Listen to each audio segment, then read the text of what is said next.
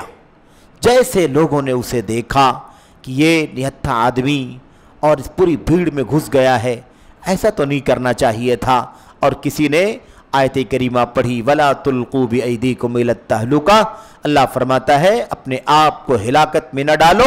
یہ دیکھو یہ آدمی اس بھیڑ میں کود پڑا, اس نے اپنے آپ کو ہلاکت میں ڈال دیا.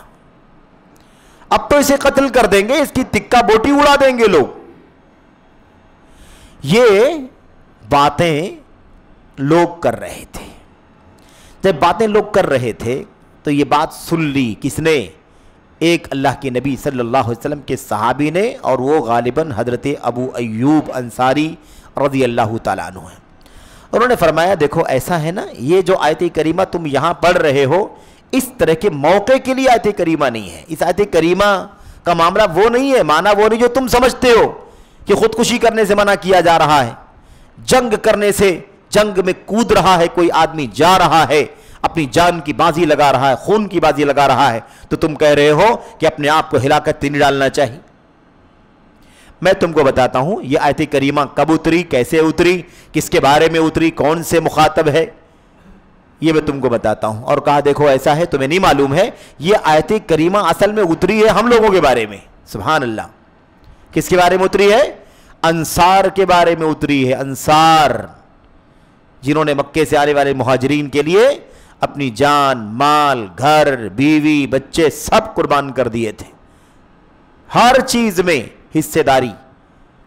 اس کو کہتے ہیں اخوت, جو ایمان کی بنیاد پر قائم ہوتی ہے. دنیا رہتی دنیا تک ایسی مثال اخوت کی شاید کبھی سورج نہ دیکھ سکے.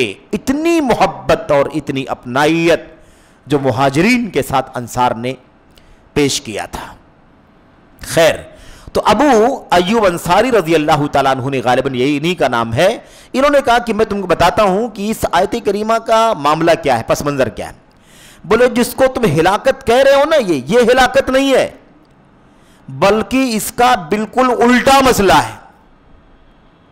یہ جو کر رہا ہے یہ ہلاکت نہیں ہے, ایسا نہ کرنا ہلاکت ہے. کیسے؟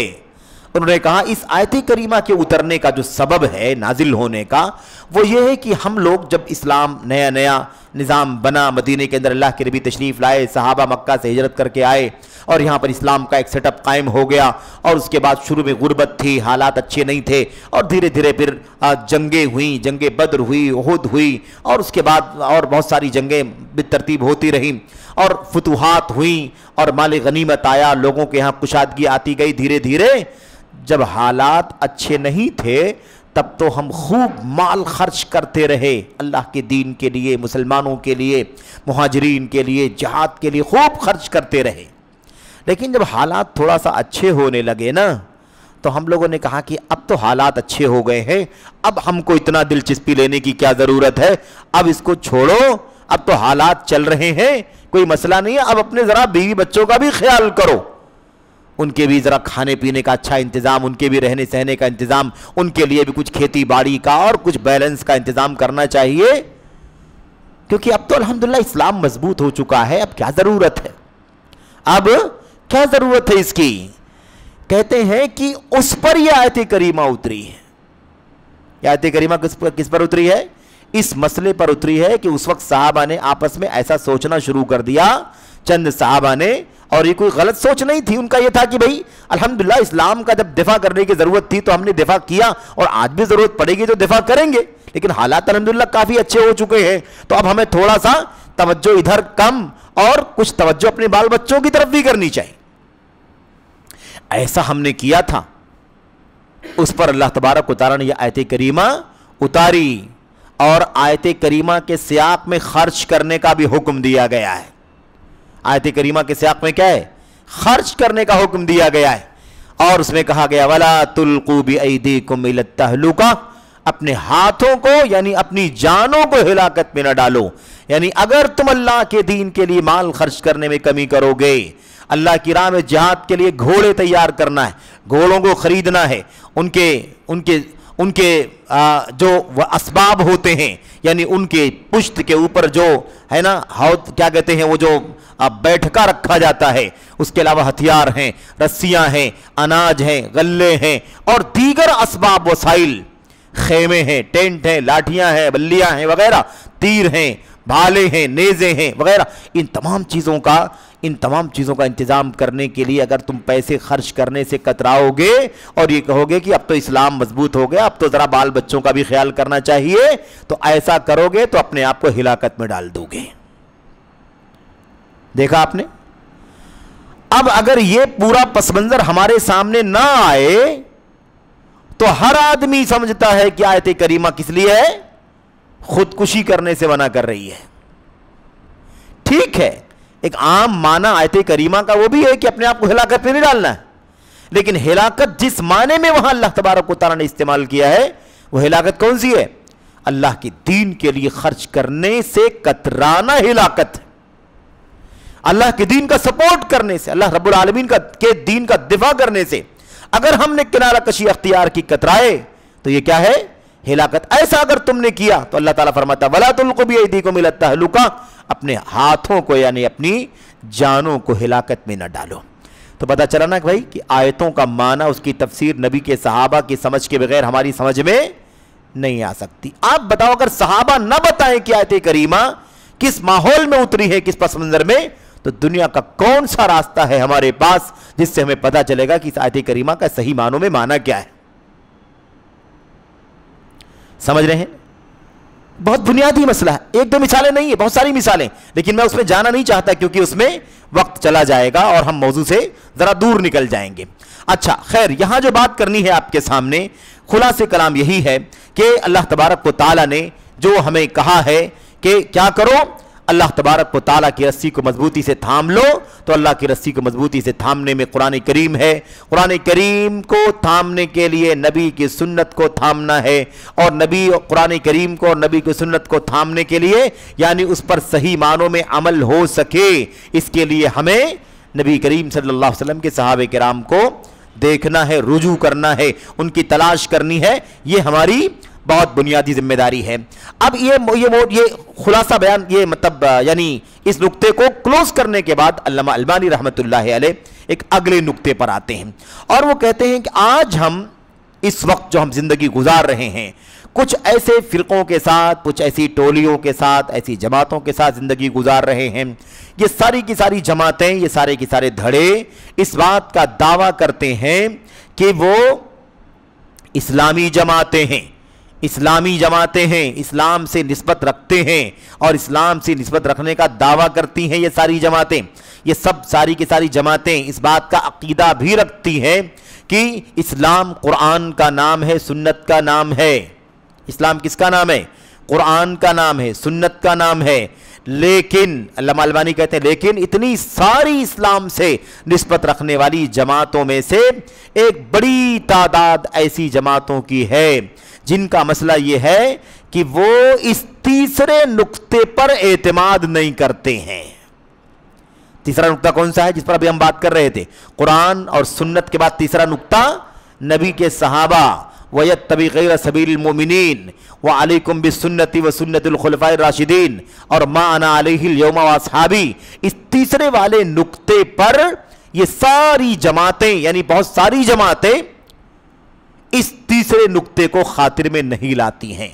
یعنی قرآن کا دعویٰ سب کا ہے، سنت کا دعویٰ سب کا ہے، سب قرآن کو سنت کو فالو کرنے کی بات کرتے ہیں اور فالو کرتے بھی ہیں.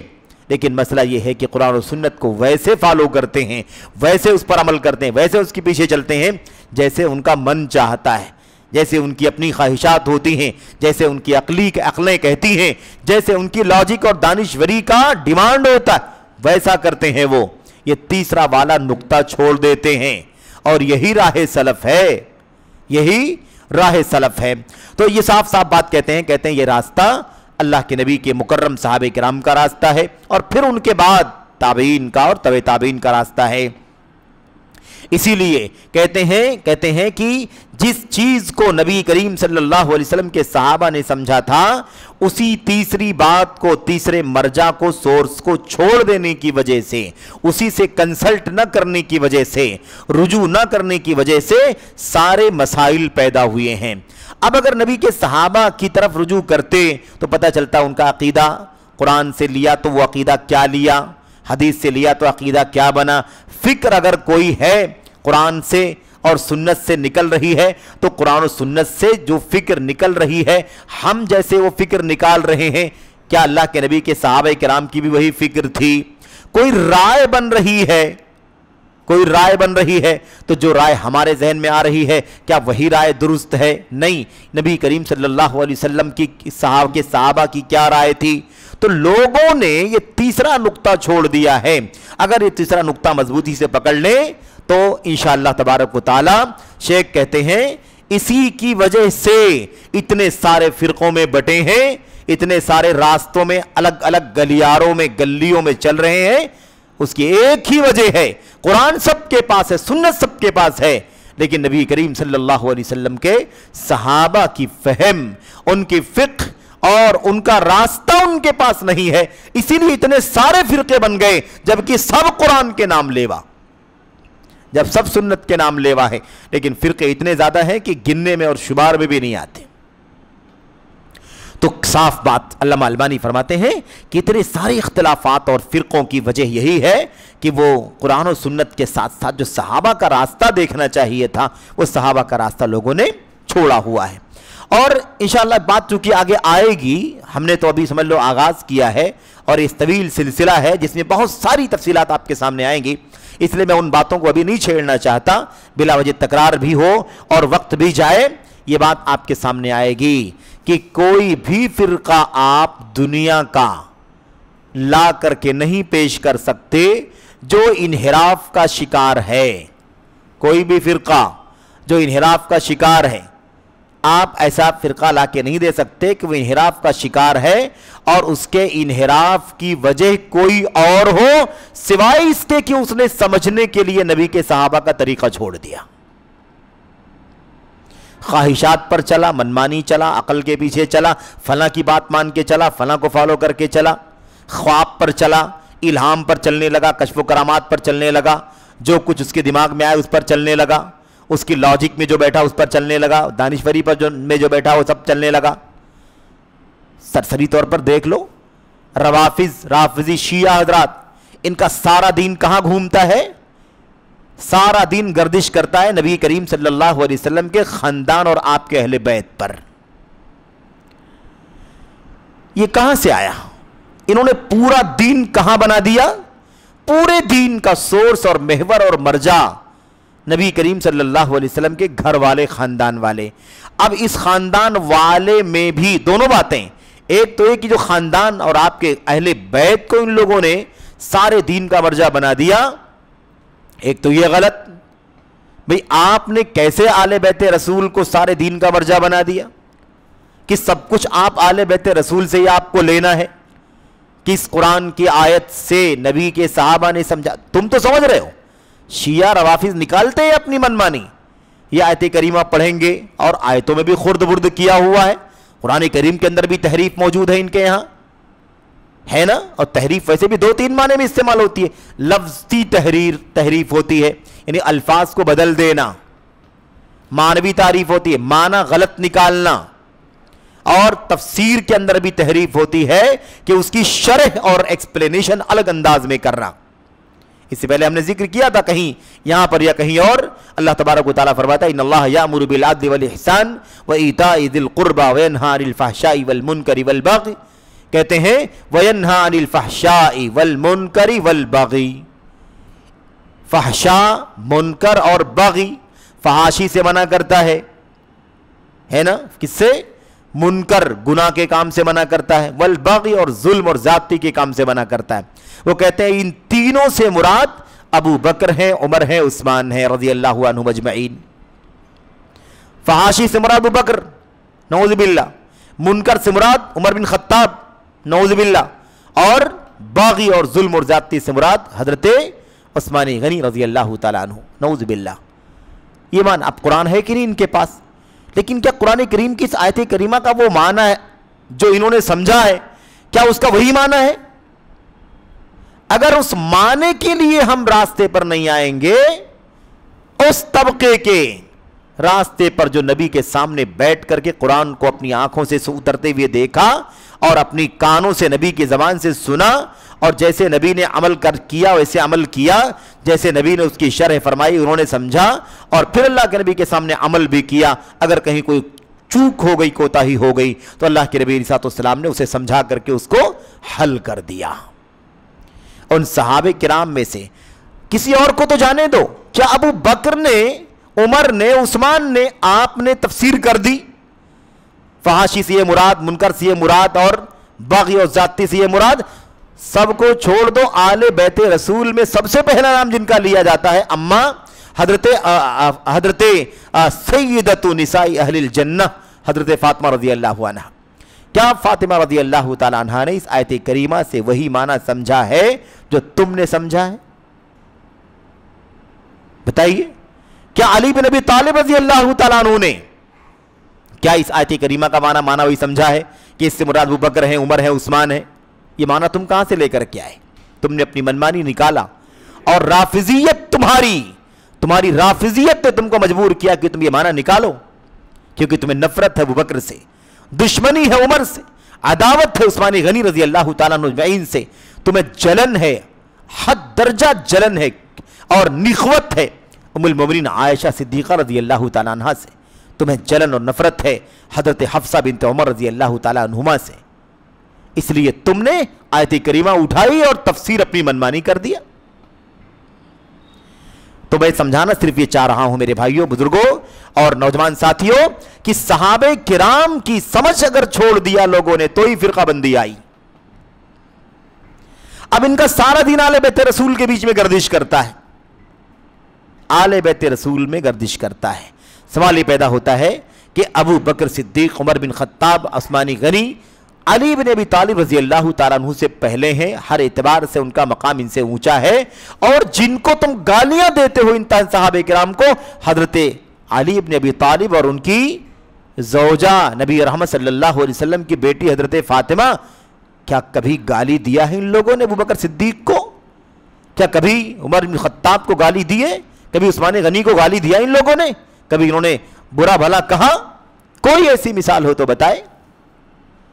تو اس کا مطلب یہ ہے کہ تم نے قرآن کو ویسے نہیں سمجھا جیسے نبی کے صحابہ نے سمجھا. ایسے حدیثوں کا معنی بھی نکال لیتے ہیں منمانی. من کنت مولاہ فعلی مولا، من کنت مولاہ فعلی مولا، میں جس کا مولا ہوں علی بھی اس کے مولا ہیں. میں جس کا مددگار ہوں، سپورٹر ہوں، حمایتی ہوں، دوست ہوں، محبوب ہوں، علی بھی اس کے دوست ہیں، سپورٹر ہیں، محبوب ہیں، چاہنے والے ہیں. یہ معنی ہے اس کا. اللہ کے نبی نے حضرت علی رضی اللہ تعالیٰ عنہ کی فضیلت بیان فرمائی. فضیلت کا ایک پہلو ہے، روایت کے بارے میں علماء نے بعض محدثین نے کہا ضعیف ہے، بعض محدثین نے کہا صحیح ہے. اور صحیح بات یہ ہے کہ روایت سند کے اعتبار سے کم حسن درجے کی ہے. یہی بات زیادہ قریب ترین لگتی ہے، راجح معلوم ہوتی ہے کہ حدیث کیا ہے، حدیث حسن درجے کی ہے. تو ہم اگر ضعیف ہے تو بات ہی ختم ہو جائے گی، لیکن اگر ہم حسن درجے کی مان رہے ہیں، سوال یہ پیدا ہوتا ہے کہ حدیث اللہ کے نبی علیہ السلام کے صحابہ کرام کے سامنے آئی، کیا اس حدیث سے وہ معنی سمجھا گیا جو معنی آج شیعہ سمجھتے ہیں اور کہتے ہیں کہ علی رضی اللہ تعالیٰ عنہ اللہ کے نبی کے خلیفہ ہیں بلا فصل، بغیر فاصلے کے، یعنی اللہ کے نبی کی وفات کے فوراً بعد آپ کے خلیفہ ہیں. ابو بکر کو کیوں لایا گیا، عمر کو کیوں لایا گیا، عثمان کو کیوں لایا گیا؟ ذاتی کی کہتے ہیں، نعوذ باللہ. کہتے ہیں ابو بکر نے، عمر نے، عثمان نے، تینوں نے کیا کی؟ تینوں نے ذاتی کی علی بن ابی طالب کے اوپر، ان کا حق مارا، ان کے ساتھ ناانصافی کا سلوک کیا. ان کو خلیفہ بننا تھا، تم نے نہیں بننے دیا. ابو بکر صدیق کو بنا دیا، ان کی وفات کے بعد بھی نہیں بننے دیا. دوسرے نمبر پر تم نے عمر بن خطاب کو بنا دیا، ان کی وفات کے بعد بھی نہیں بننے دیا. عثمان غنی کو بنا دیا. آخر سارے تینوں نے 25 سال تقریباً لے لیے اور اس کے بعد چوتھے نمبر پر علی بن ابی طالب کو خلیفہ بنایا گیا. کہتے ہیں وَعَلِيٌّ خَلِيفَتُهُ بِلَا فَاصِلٍ، علی نبی کریم صلی اللہ علیہ وسلم کے خلیفہ ہیں بغیر فاصلے کے. یہ عقیدہ کہاں سے لائے تم نے رافضیت کی بدبو کی بنیاد پر یہ عقیدہ بنا لیا، ورنہ تمہارا یہ عقیدہ کسی آیت کی بنیاد پر، کسی حدیث کی بنیاد پر نہیں ہے. تم کسی آیت کا معنی اپنی منمانی نکال سکتے ہو، جیسے تم نے فحشاء اور منکر اور بغی کی تفسیر منمانی کر لی، ورنہ کوئی دلیل تمہارے پاس نہیں ہے.